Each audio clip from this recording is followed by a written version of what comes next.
ꯌꯥꯎꯕꯤꯌꯨ꯫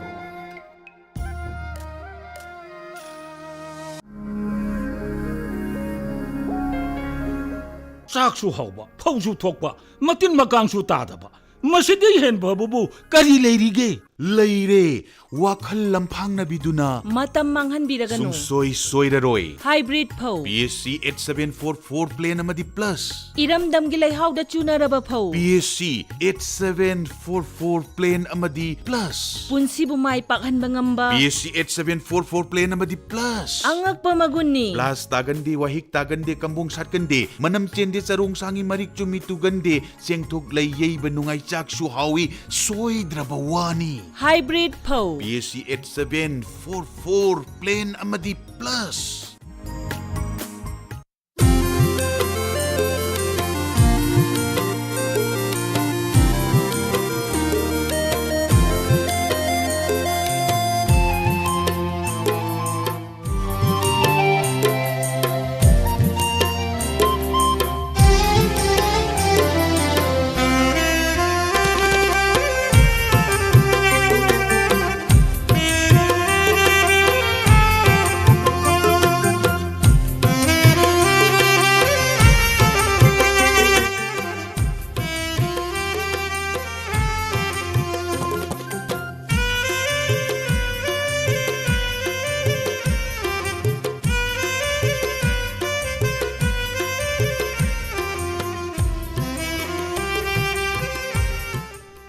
ꯃꯈꯜ ꯃꯊꯦꯜꯒꯤ ꯊꯧꯔꯝꯁꯤꯡ ꯂꯥꯟꯊꯣꯛꯇꯨꯅ ꯇꯥꯍꯟꯖꯔꯤꯕꯁꯤ 91.2 ꯃꯦꯒꯥꯍꯔꯁꯇ ꯁꯟꯗꯣꯛꯆꯕ ꯗꯥꯏꯃꯟ ꯔꯦꯗꯤꯑꯣ ꯆꯦꯅꯦꯜꯒꯤ ꯑꯍꯥꯟꯕ ꯊꯧꯔꯝ ꯄꯔꯦꯡꯅꯤ꯫ ꯍꯧꯖꯤꯛ ꯃꯤꯌꯥꯝꯒꯤꯗꯃꯛꯇ ꯄꯨꯖꯔꯛꯂꯤ ꯇꯥꯕꯤꯅꯤꯡꯕ ꯏꯁꯩ ꯂꯥꯏꯚ ꯐꯣꯟ ꯏꯟ ꯄ꯭ꯔꯣꯒ꯭ꯔꯥꯝꯒꯤ ꯊꯧꯔꯝ꯫ ꯉꯁꯤꯒꯤ ꯊꯧꯔꯝ ꯑꯁꯤꯗ ꯁꯤꯖꯤꯟꯅꯖꯔꯤꯕ ꯃꯣꯕꯥꯏꯜ ꯅꯝꯕꯔꯅ 7630944377 ꯑꯃꯨꯛꯇꯪꯒ ꯍꯟꯅ 7630944377 ꯍꯥꯏꯔꯤꯕ ꯊꯧꯔꯝ ꯑꯁꯤꯗ ꯑꯗꯣꯝꯒꯤ ꯇꯥꯕꯤꯅꯤꯡꯕ ꯏꯁꯩ ꯈꯟꯅꯕꯒꯤ ꯈꯨꯗꯣꯡꯆꯥꯕ ꯊꯝꯖꯔꯤꯕ ꯑꯗꯨꯒꯨꯝꯂꯕ ꯊꯧꯔꯝꯅꯤ꯫ ꯑꯗꯣꯝꯒꯤ ꯇꯦꯂꯤꯐꯣꯟ ꯑꯣꯈꯠꯆꯅꯕꯒꯤꯗꯃꯛ ꯑꯗꯣꯝꯒꯤ ꯄ꯭ꯔꯣꯒ꯭ꯔꯥꯝ ꯄ꯭ꯔꯖꯦꯟꯇꯔ ꯍꯦꯝꯖꯤꯠ ꯂꯥꯡꯄꯣꯛꯂꯥꯛꯄꯝ ꯑꯗꯣꯝꯒꯤ call ꯈꯧꯔꯥꯡꯅ ꯉꯥꯏꯖꯔꯤ꯫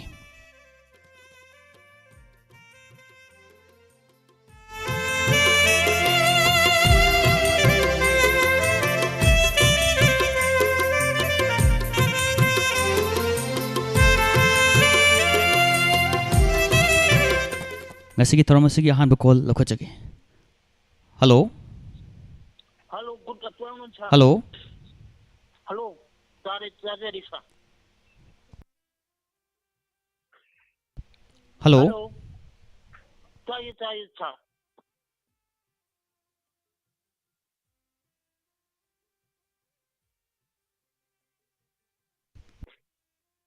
Hello. Hello Hello, good afternoon, sir. Hello ꯌꯥꯝ ꯈꯣꯟꯖꯦꯜꯁꯤ ꯌꯥꯝ ꯇꯞꯅ ꯇꯥꯕ꯫ Sir, gidi sidhi tai. ꯍꯜꯂꯣ Hello, good afternoon, sir. Good afternoon ꯇꯥꯖꯔꯦ꯫ ꯑꯗ ꯉꯁꯤꯒꯤ ꯊꯧꯔꯝꯁꯤꯗ ꯀꯣꯜ ꯇꯧꯕꯤꯔꯛꯄ ꯏꯁꯥꯒꯤ ꯃꯤꯡꯁꯤꯒ ꯂꯩꯐꯝꯁꯤꯒ ꯑꯃꯨꯛꯇ ꯍꯥꯟꯅ ꯍꯥꯏꯕꯤꯌꯨ꯫ Nambol Latonjanbagi Dasandro Kawi, sir. ꯉꯁꯤꯒꯤ ꯊꯧꯔꯝꯁꯤꯗ ꯏꯍꯥꯟ ꯍꯥꯟꯕ ꯀꯣꯂꯔ ꯑꯣꯏꯅ ꯌꯥꯝ ꯂꯥꯏꯕꯛ ꯐꯕ ꯀꯣꯂꯔꯅꯤ ꯍꯥꯏꯇꯥꯔꯦꯀꯣ꯫ ꯏꯁꯥꯒꯤ ꯄꯥꯝꯖꯕ ꯏꯁꯩꯁꯦ ꯀꯔꯝꯕ ꯏꯁꯩ ꯇꯥꯕꯤꯗꯣꯏꯅꯦꯕ ꯉꯁꯤꯒꯤ ꯊꯧꯔꯝꯁꯤꯗ? Salo Lairang Salo haiba filimdagi Jibya Hagumna Sapa Hada Luyumba adu tajage, sir.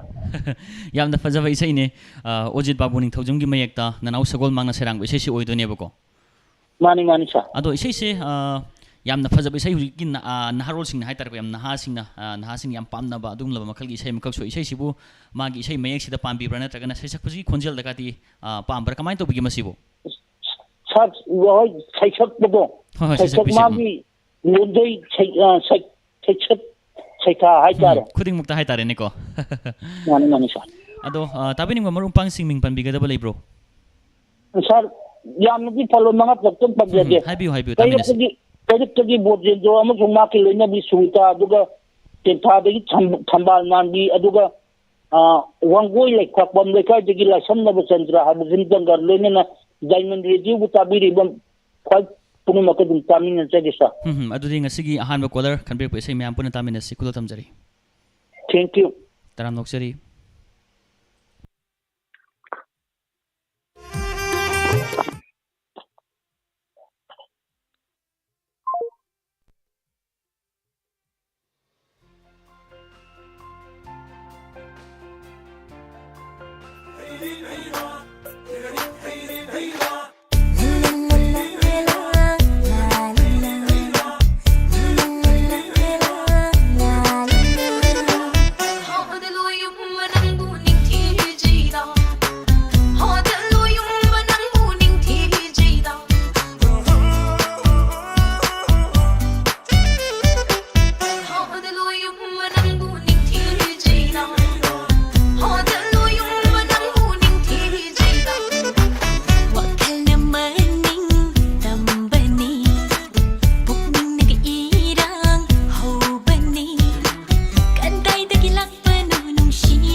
ꯀꯗꯥꯏꯗꯒꯤ ꯂꯥꯛꯄꯅꯣ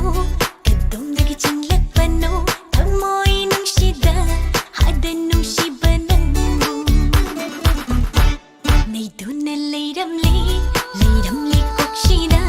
ꯊꯥꯕꯜꯒꯤ ꯐꯖꯕꯗ ꯉꯥꯎꯗꯨꯅ ꯂꯩꯔꯝꯂꯤ ꯅꯨꯡꯁꯤꯕ ꯅꯪꯅ ꯑꯣꯠꯈꯥꯏꯔꯛꯄꯁꯤꯗ ꯅꯨꯡꯁꯤꯕ ꯅꯪꯅ ꯂꯩꯈꯥꯏꯔꯛꯄꯁꯤꯗ ꯉꯧꯔꯦꯍꯦ ꯊꯝꯃꯣꯏ ꯁꯤꯅꯤ ꯐꯥꯎꯕ ꯀꯧꯔꯦ ꯉꯧꯔꯦꯍꯦ ꯊꯝꯃꯣꯏꯁꯦ 시간이 fall 거래 허들로 용만 낭부 닝티지다 허들로 용만 낭부 닝티지다 닝티지다 닝티지다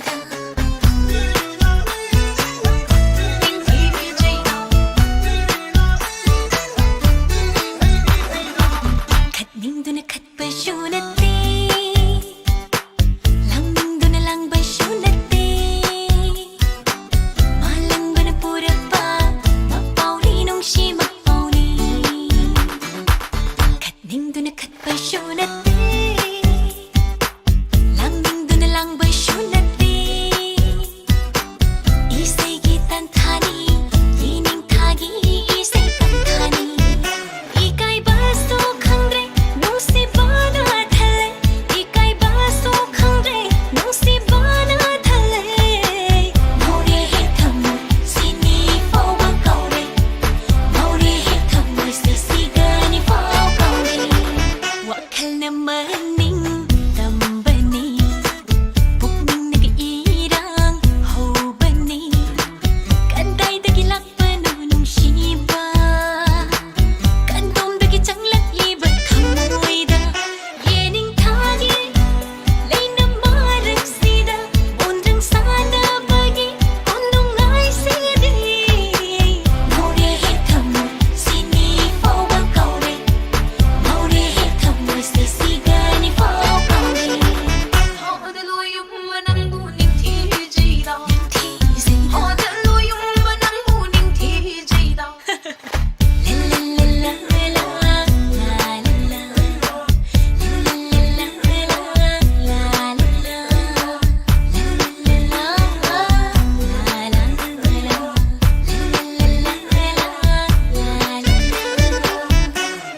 갓닝두나 갓바쇼나띠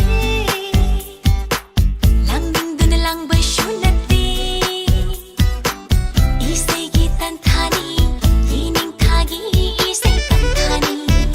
이까이 바소 캉드레 농시바나 달래 이까이 바소 캉드레 농시바나 달래 Hello. Hello. Hello, Hello. Taram noksari ming from Highview. Lamding Sirapurdagi Sokhabingdi Soya. Lamding Chirapodagi kari habiba. Sokhabamongdi Soya. Ado madam saya ngasi thorom sida taram noksari karam bisita sig habiu. Ramdina Sapa Sinai Gasai Laming to the Kazaka. Ado isai se yam phajabi sei maswai tare ngasi thorom sida ani subi sei masu yam phajabi sei ngata khale. Ado ngasi thorom sida isai simadi soidana tamina seba ko do kana tamina gani marum pang sing panbi gada bolai bro.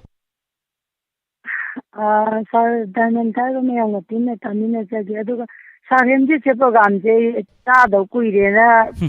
Yaksang Manunga program je Sana Sina Kara program Bado. Adagi Tata the Sagi program with the Sumesa in the Hai hai tasing thagachari haidi thorom se ngasi yo program se aina torok paside call to birapani kan haibe se tasing ta nungai je hai tare ne ko. Ado ngasi je yam thajadana khanghodana thorom torok pasida koi isada call try ga tawningi sibu masibu kamaina ka toi mamangda dum tawning dra ngasi de fauri se hoi mama isana haidi haibire mamang program toru dra ngasi torok pasida hai tare ne ko do isai se ngasi thorom se de call toraga masi ji mai isai sima khallage haibedi aingoda na traga swai tare sandok chaba thorom simda habi Hoi Sagi Manunga Kara Pumpoga Puambado. Hai hai. Adagi Tata and a city. Hoi The contingent Pamun season, hai hai. Mr. ꯌꯥꯝ ꯍꯔꯥꯎꯏ ꯁꯥꯔ ꯍꯣꯏ ꯍꯣꯏ ꯑꯗꯣ ꯏꯁꯩꯁꯤꯕꯨ ꯃꯃꯥꯡꯗ ꯀꯥꯇꯤ ꯏꯁꯩ ꯑꯃ ꯀꯩꯒꯨꯝꯕ live phone ꯄ꯭ꯔꯣꯒ꯭ꯔꯥꯝꯗ ꯁꯔꯨꯛ ꯌꯥꯔꯒꯗꯤ ꯍꯥꯏꯔꯤꯕ ꯔꯟꯕꯤꯔ ꯊꯧꯅꯥꯅ ꯁꯛꯄ ꯏꯁꯩꯁꯤꯃ ꯈꯜꯂꯒꯦ ꯀꯥꯏꯅꯒ ꯁꯦꯝ ꯁꯥꯔꯒ ꯂꯩꯕ꯭ꯔꯥ ꯅꯠꯇ꯭ꯔꯒ ꯈꯨꯗꯛꯁꯤꯗꯒ ꯀꯃꯥꯏꯅ ꯀꯥꯏꯗꯤ ꯈꯟꯒꯦ ꯏꯁꯩ ꯈꯟꯕꯒꯤ ꯃꯑꯣꯡꯁꯤꯕꯣ ꯈꯤꯇꯪ ꯅꯨꯡꯉꯥꯏꯇꯦ ꯁꯥꯔ ꯇꯥꯕꯗ ꯏꯁꯩ ꯈꯟꯕꯒꯤ ꯃꯑꯣꯡꯁꯦ ꯃꯁꯤꯒꯤ ꯔꯟꯕꯤꯔ ꯊꯧꯅꯥꯒꯤ ꯏꯁꯩꯁꯦ ꯋꯥꯈꯜ ꯅꯨꯡꯉꯥꯏꯇꯦ ꯉꯁꯤꯁꯦ ꯑꯗꯨꯗꯤ ꯏꯁꯩꯁꯦ ꯃꯔꯨꯞ ꯃꯄꯥꯡꯁꯤꯡ ꯄꯟꯕꯤꯒꯗꯕ ꯂꯩꯕ꯭ꯔꯣ ꯅꯠꯇ꯭ꯔꯒꯅ ꯄꯟꯕꯤꯔꯣ ꯑꯗꯨꯒ ꯏꯁꯩꯁꯦ ꯁꯣꯏꯗꯅ ꯈꯨꯗꯣꯜ ꯇꯝꯖꯒꯦ ꯑꯣ ꯗꯥꯏꯃꯟ ꯇꯥꯏꯔꯕ ꯃꯌꯥꯝꯒ ꯄꯨꯟꯅ ꯇꯥꯃꯤꯟꯅꯖꯔꯒꯦ ꯁꯥꯔ ꯑꯗꯨꯗꯤ ꯊꯥꯒꯠꯆꯔꯤ ꯔꯟꯕꯤꯔ ꯊꯧꯅꯥꯅ ꯁꯛꯄ ꯏꯁꯩ ꯌꯥꯝ ꯐꯖꯕ ꯏꯁꯩꯅꯤ ꯆꯤꯡꯃꯥꯏꯗ ꯆꯥꯛꯂꯤꯕ ꯂꯥꯃꯩꯒꯤ ꯃꯌꯥꯝ ꯄꯨꯟꯅ ꯇꯥꯃꯤꯟꯅꯁꯤ ꯊꯦꯡꯛ ꯌꯨ ꯁꯥꯔ ꯇꯔꯥꯝ ꯅꯣꯛꯆꯔꯤ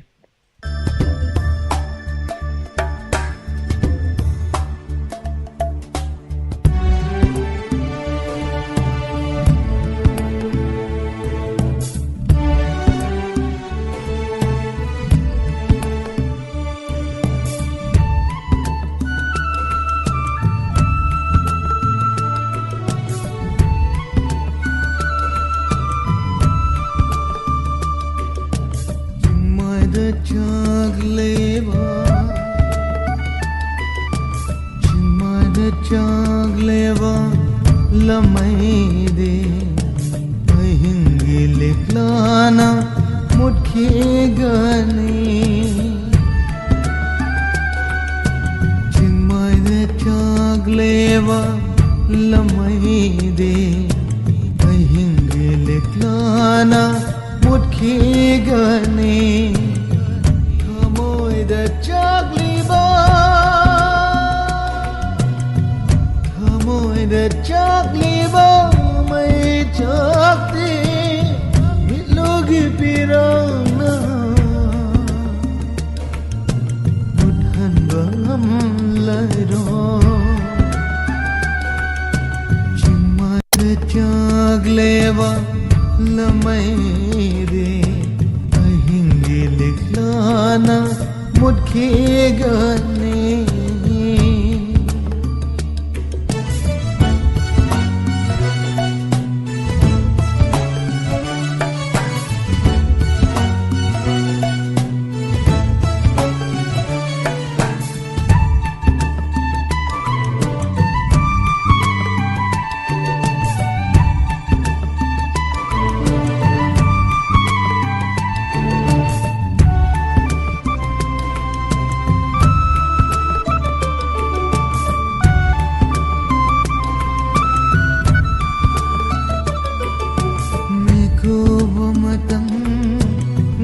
ramdana kaidana namma chaliva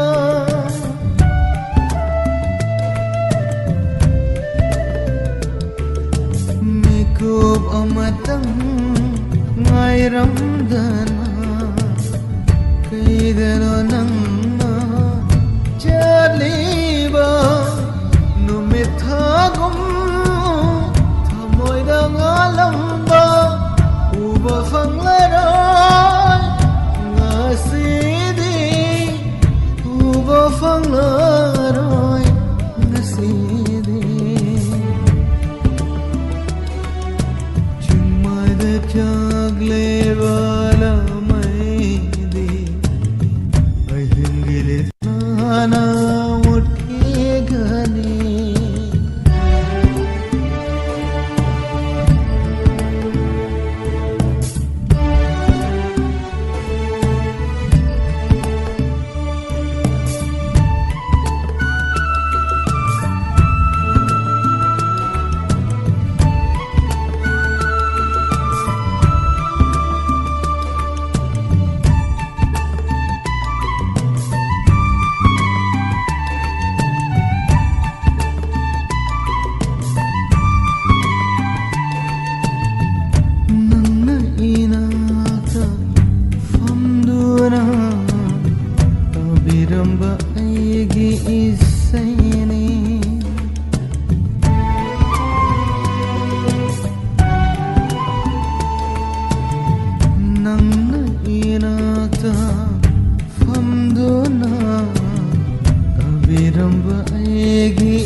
मैदिले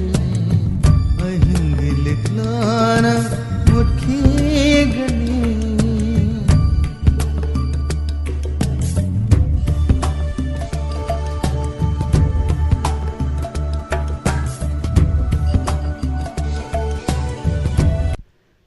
ngasi sandok chariba thorom tabining bai sai live phone in program thorom sida season nazariba diamond radio gi studio gi mobile number 7630944377 7630944377 thamjariba number sida call tobiru aduga adung apam bai sai khanna bagi khudong chawa pijariba adung laba thorom ni live phone in program mathangi caller da mu khudong chawa pijage mathangi caller lakhachage hello hello hello hello tabirabra oh tajare tajare isagi ming lefam haibiu ata jinam do makhala kai de thajare yumnam huidro makhala kai degi phajabi ko hoi adu mamang da thengna jakre thengna badi do yamna kuire hai tare thorom si thengna jada badu nungai biri ko medam phajabi nungai ri sa dum try to jinga kado visa radio da taba phangda ni iphone ni youtube da taja ba de ja mobile phone da what patri si pang phang ngam de ba hoi hoi isagi mai kai sida radio se mayek singa tabagi changche wale habi bani ko de sa mayek singa taba ha de radio di phaba chira yadre oho yam ta singa masima di laibak thi bani aikhoi gi mai kai dagi su manipur gi sinba thungna hai tare ko radio se bunung si bidana youtube gi khuthang da boiro ama boiro khoi gi khuchem live da boiro tabiri ba singse loina mayek singa ta hanjaningi hai tare aduma puta singa aikhoi gi su laibak thi bani masima ngam da basi ado adum listener singi mai kai da aikhoi gi jaga da tai ta de hai basi adum phongdo piri hai tare aduga ngasi gi thorom sida su mo medam phajabina isagi jaga sida taba phangde hai basi madi tabra ta singa nungai je de do aduma pu ngasi se youtube ta taraga phone amada taraga atopa phone amadagi call se try tor pada ngasi di phange ko yam nungai ba mi ko amane do karamba se ta sig habiyo aying bale nan tilang gi pusparani saklo da je pusparani sakpa karamba yengna badi kuire haiba maga aduga humlak le haiba maga le karamba se obi gedabano humlak le do humlak le se yamna fajabi se e tomchogi mayekta gopi ne serang bi se se oidoi badi ko ado ngasi gi thorom side call tobirak pasibu khudong chaba se lawraga sei pamjabi sei sima khanba sigi khudong chaba lawraga tabining mar umpang sing imana ba imana bi leidana ko adum pan bigada ba kate leibro masibo acha tabining ma thajong ni ning panjaga sujum adudi phone di to jaraga phangde ba kango ji pula utami na jaga asom akhoi gi medam phajabi gi dedicate to bu khutau jai am phajaba call try torga phangda ba sing di makhoi gi mingse hapakta ba gi nungnang ba nungai leram duni hai tare ko tasina madumak ti loima kokpiro na haijage do ngasi se ngasi gi thorom sida pushparani gi na tong khonjel sakpai se ma soidan ta hanjage ba ko pushparani gi na tong khonjel ta dringe gi medam phajabi gi khonjel lagi mate matang ta hobi khudong chaba sibu pibi ba ya bro masibo isai isa ko kan surta dam ni na adudi isai singang biraroi ba ko pare pare adudi isai se soidan khudul tamjage tamochogi mayekta gopi na serang bai sai ni aing balenam film sidagi pushparani gi na tong khonjel sakpai se me ampuna taminasi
hello hello hello hello hello सार अखोई film से खंबतोल है film दुगी से खंबतोन films दगी से सुतामिन से इसागी Ming सिगले लेफम सिगा मुतंग पनबिरमो अखोई खंबतोन की पुष्पा मचन सोरेंगना सकपा नुसी कवरी है हाय हाय अदोम की ताबिनिंग बेसे सु सोदना खुदो तमदना तहन जगे खंगजरे दो इसागी मिंग सिगा लेफम सिगा मुक्त खंगजगे हां इसाई मिंगे संध्या तेन सामा अदो इसागी मिंग सिगा लेफम सिगा मुक्त खंगजगे हाइजबा संध्या तेन सामा अदो यामना फजब इसै ने ngasi से याम लाइबक फबन मिदम हाय तारे ताबिरि बसिंगी दमक्तदी हाइबेदी इसै से यामना फजब इसै ngakta mathang mathang khanbiri हाय तारे को ngasi की थरम सिदा अदो फजब इसै सिबु काना काना ताबिनगे कायना खनबिरि के सिंगांगी विलन सिंगाम सिंगा अखोई होंतांग ताजर इसै से ngasi di यामना फजब इसै मनी नोंमाइथम सोलेंद्रो मदि पुष्परान एनी पुन सकप इसै नेबको इसागी खोंजेल दगी मति अमतंग ngangbiram ba yabro सारै मथांग लोइन ट्राई तौजर अदुदी मथंगी कॉल सोयदन ngajarमगे अदोमगी सै मति अमतंग अंगांगा म्याम पुन तामिननबगी दमक्तंग असिगी दमक्तदी खंबतोन फिल्म सिदगी नोमाइथम सोलेंद्रो अमदी पुष्परान एनी पुन सकमिनबे सै बिरमंगोल मेकोलागी मयेक्ता नोमाइथम इबोम चामदी गोपीन सरंग बेसै सि खुदुल तमजगे तामिनसि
ꯅꯨꯡꯁꯤꯅ ꯀꯔꯤ ꯍꯥꯏꯔꯨꯒꯦ ꯀꯛꯉꯥꯎꯅꯔꯦ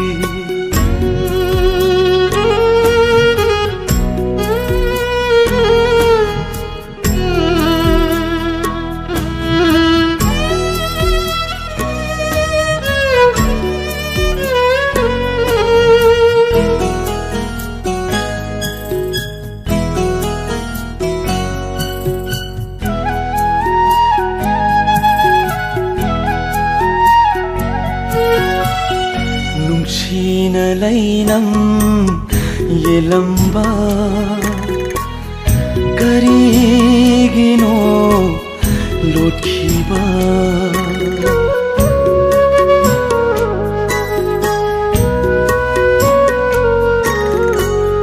ꯅꯨꯡꯁꯤꯅ ꯂꯩꯅꯝ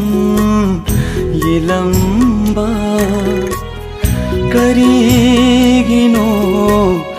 ꯂꯣꯠꯈꯤꯕ ꯂꯩꯁꯛꯀ ꯂꯩꯅꯝꯒ ꯄꯨꯜꯂꯕꯤꯌꯣ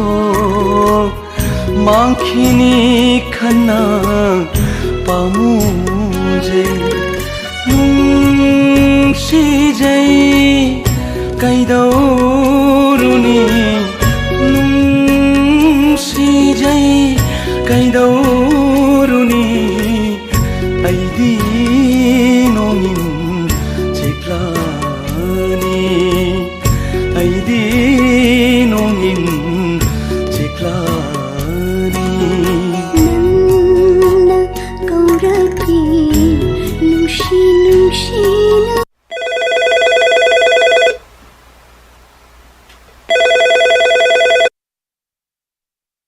Hello. Hello, good morning. Hello, good afternoon. Taramnok sari ming leifam amukta hana khangjage. Ai sa semajidagi bisesor yum lemni sa. Sekmaidagi bisesor yum lembam haibako. Semajindagi. Sekmaijingdagi. Ngasigi thoramsida karamba isagi pamjabe seino tabi doisibo. Sir AJ na sakwa tusigi khanjarubi to ise da jai. Isai serengba serangba kati ningsing biri bro. Adudi sa ningsing de. Adudi mathanggi thoramda karigumba khanbai khudong saba phangangadi khanbiragadi hainabagi dong ningsing jarake ko. Sarjit soibung mayekta Visning Thojana serangba isai oidebako. Okay. Ado isai pamjabe sei madi khanbire isai se kana kana taminagi kainaga thorang thobirige. Sum mayek se sum pambo to ai adum bugi de lagede sa. Ado isai se kana kana taminagani tabining mamar umpang singming panbigadra hangjaba. Isai je pari ngamba nauthoy Nirupama duga sakta laiba gitta ista hoiga mai tamin jalage sa. Ado isai se AJ mas nami khonjel lagi ta ringi mangoindana. Kari haraka da mala soidana khangbiram magadi bise sori khonjel lagi mati matang tamina sidana. Sa isai center sam de ngang ngambre yenge sa. Adudi soidan nungai duni adudi ngang bahu birase tam tamina sem yampuna.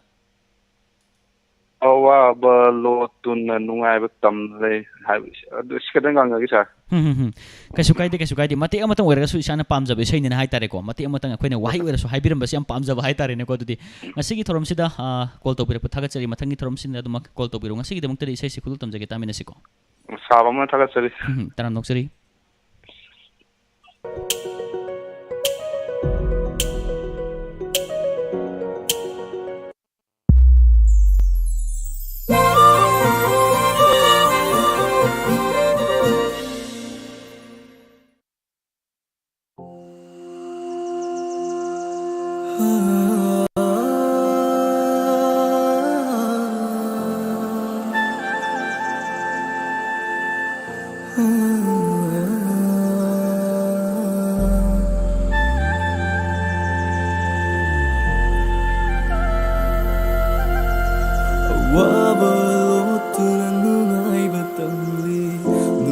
Saduna waba khangli wakhana thamoi buminam duna thangli banangi khong thang duna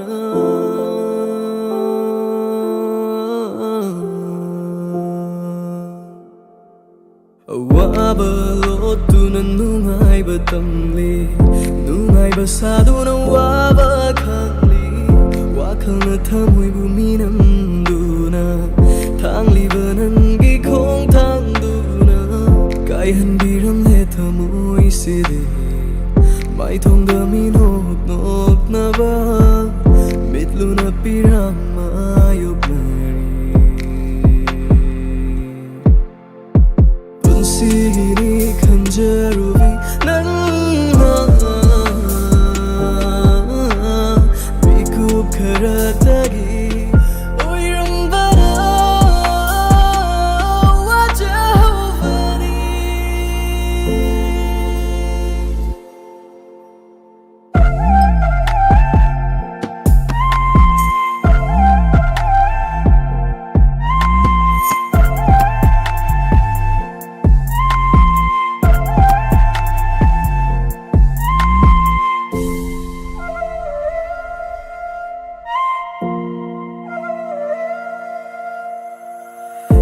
이펀더기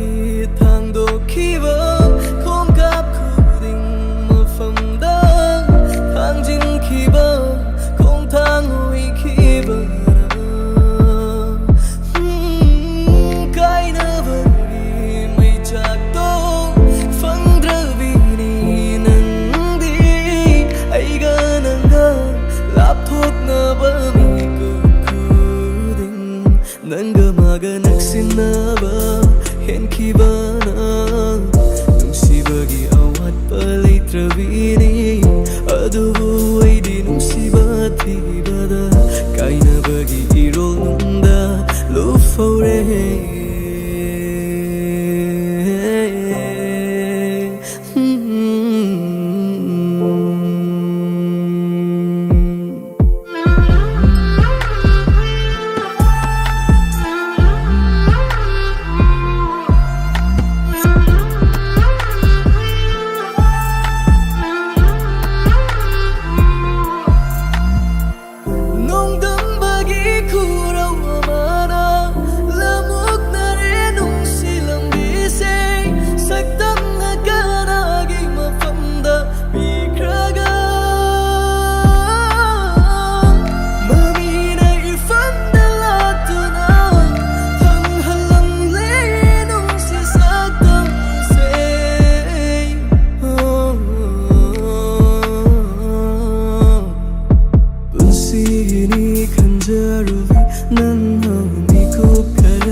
adom hojik tabiribasi Diamond Radio gi ahan bathoram pareng da sandok chaba tabining be isai live phone in program gi thorom ni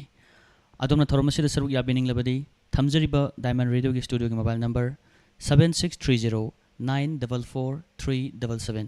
number sida call tobiru adom ga pambe sei khanbiyo mathangi caller ngaijari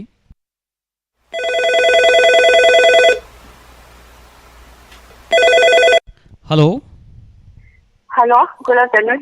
Good afternoon. Taram Noksari, Ming Famukta Khangjagi. Saya Lamhan Popidagi Pepe, sir. Madam Pepe, Yam Tajan and Conja Sitapakan and Nungai Poe Habidi. I get things that are quite high. I don't Madam Pepe Nungai Pidico. Point my yes, I continue to buy yet. Don't chicken the Zam Nungai day. Hi. Ado Hojimatam Sibu Haitare, Nong Sing Shodum Amusuba, Amususa, am Kanagas Habas at the Weboko. Karikari Matil Nakati and Pamjana Sabirige. So, you want to about which has about a condom, my the support to Moina Howdy. Machine Diam Pabazani Hybrid when Isani Hingol the Taba, Port Haitarek, Masitsabasi, Tashina Masitsarga, later doing it, but lay the Bible City, shelting with an ancient Dragati for the Shensiam lay doing it, lay Bible City, Wakanunga, Haitareko. Why couldn't when a Pashal like a and how I've given a 10 with eating that there was 10 demand Haitaring one for the tower over here. No, enough, I am a Loy, Pumari, I am a Manga. Chummy, Tashina Massimadi, Nonjun Shagi Chang, Handaximadi, and Pajadra Baitare, Saragan Henum, Nihum Negasiam, Sekai Yam,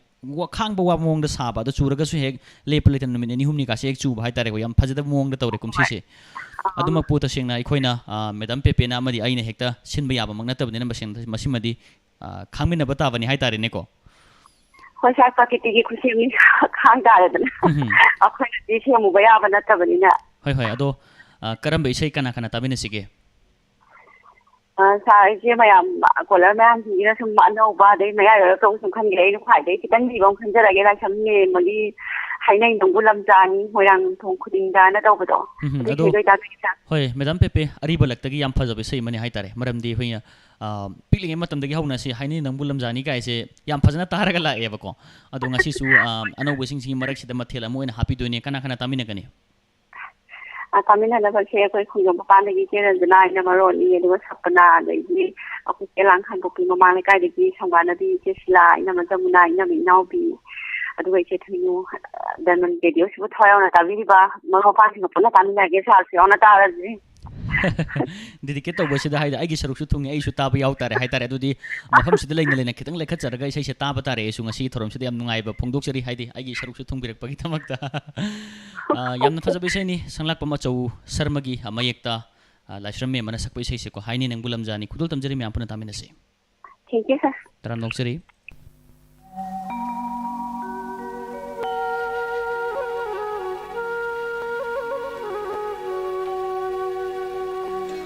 Hailay nangbu lamjani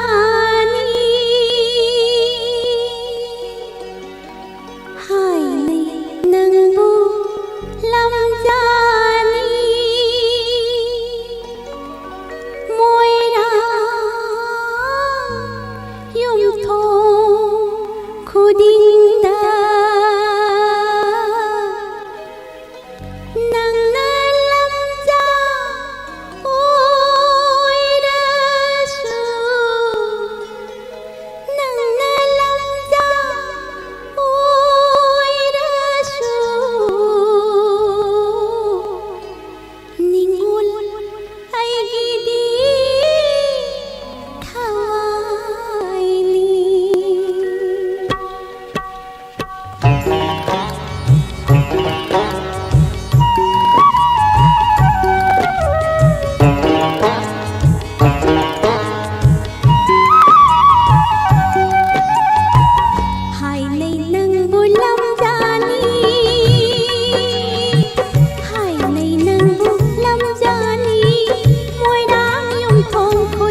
tapna tapna changsilakpana sandokchariba thorom tabining besai live phone in program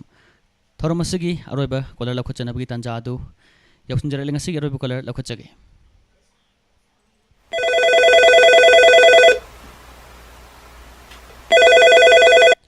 hello hello hello sir hello tajare isagi mingle famang ta habiyo sir मेरा mister film जी सारोने सारोने नंगी निजिंग तो उदम से ताजे के तो उन्हें साथ तो जरा ही भाई चमन दगी बगतानी साथ खेमन दगी Babita ngasigi thorom sida taram nokchari yamna fajaba isai musu khanbiri hai tare ko ado isai se isagi khonjel lagi mati amatang hello तभी ब्रो सर tajare habiyo आई जे खितम लांग है तो नहीं hello tabiri ko hello तभी bro sir tajare habiyo hello tajare habiyo hello hello tabidra bro और ताजे रही है sir hello hello hello hello tajare isagi ming sulai phum so haibiri hello tabi mu isai so haibiri खेमन दगी बबिता ने sir मेरा mister film की रुचि ना सपा सारलो नंगी नुंगी मधु अतुई तुम त ताजा के तो hoi sir isai se kana kana tamine sige tabining ba maru pang singming pan bigadro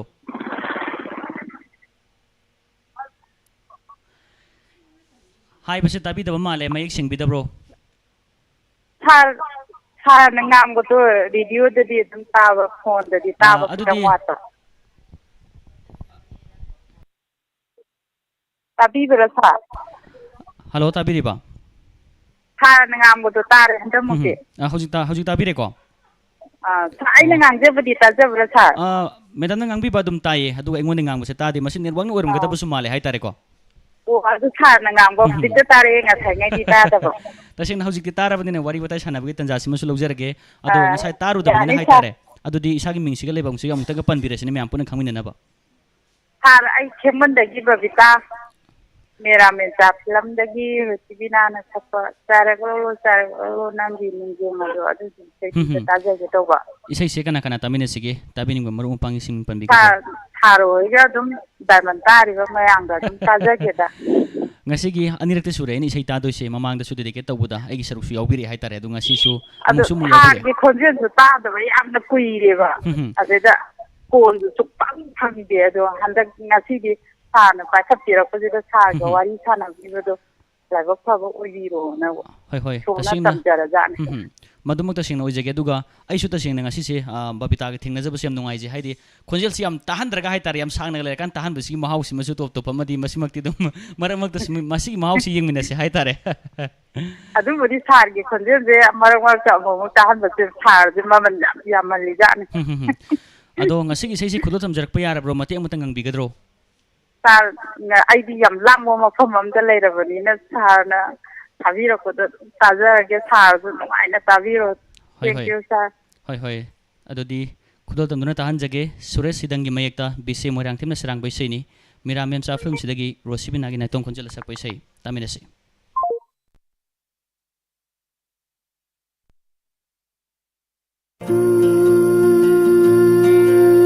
chairaklo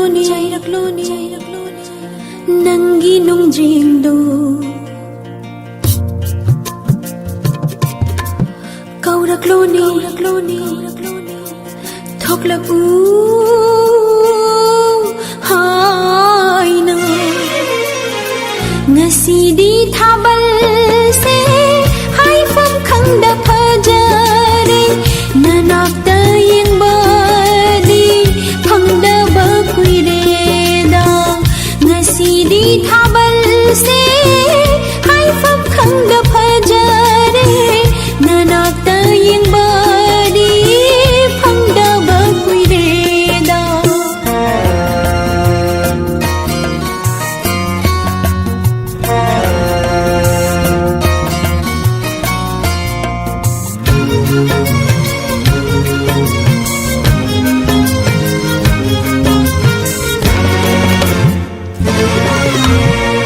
khangkhida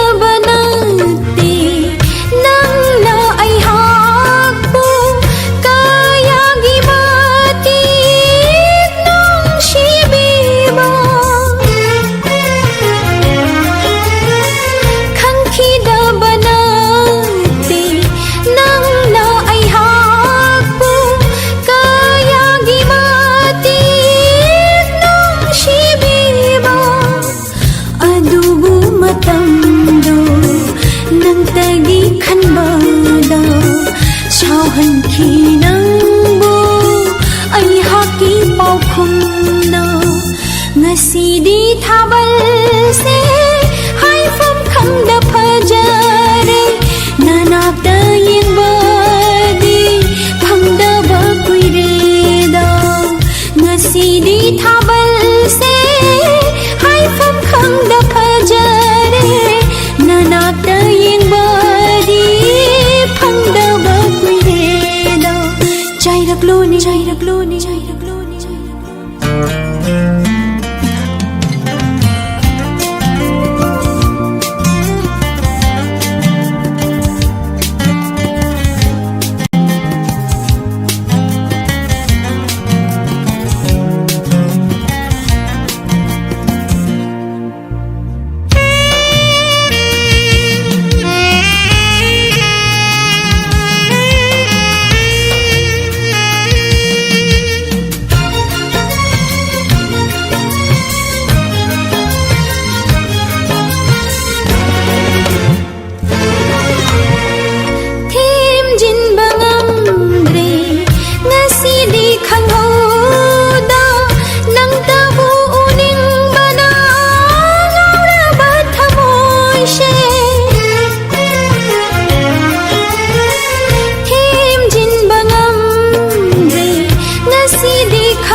नंगी नुंग्रिंदो कौरक्लोनी थोकलकू हायना ngasidi thabalse haifam khangda phajare nanakta yengbadi phangdaba kuireda ngasidi thabalse haifam khangda phajare nanakta yengbadi phangdaba kuireda chairakloni chairakloni chairakloni chairakloni chairakloni chairakloni chairakloni chairakloni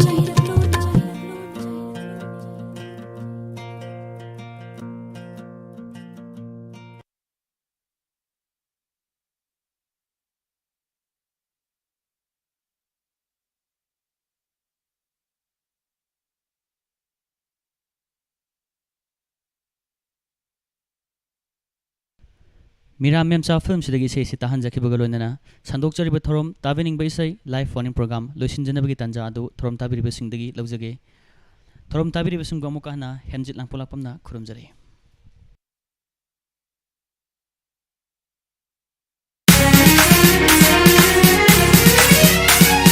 Laikhasuna satlaba laikolni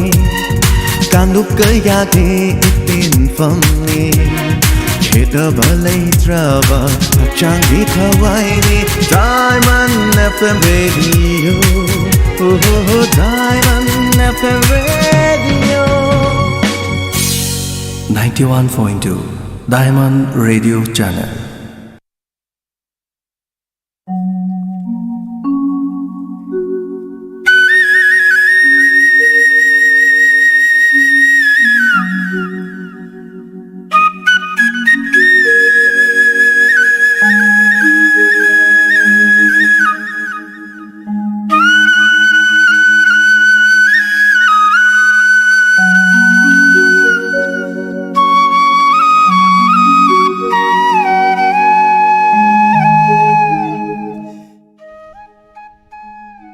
Hojik tabi kre tabi ning bai sai live phone program thorom asita han jakhi bagaloinana makhal mathal gi thorom sing sandok chariba Diamond Radio Channel gi ahan ba thorom pareng asin ayuk pung mapan taw matam dagi sandok charakpa thorom asi loisin janabagi tanja adu logjage ngasi gi ani suba thorom pareng numidang wairam pung 5 tarak matamda tongan ba khonjeloi sing galoinana fajarba thorom sing adom gi damak tamu pudun lakjage theorem अदु फावुदु मियाम पुन ngai मिकुप अदु फावुदंग मियाम दगी लोसिनजनबि याब लौजरी खुरुमजरी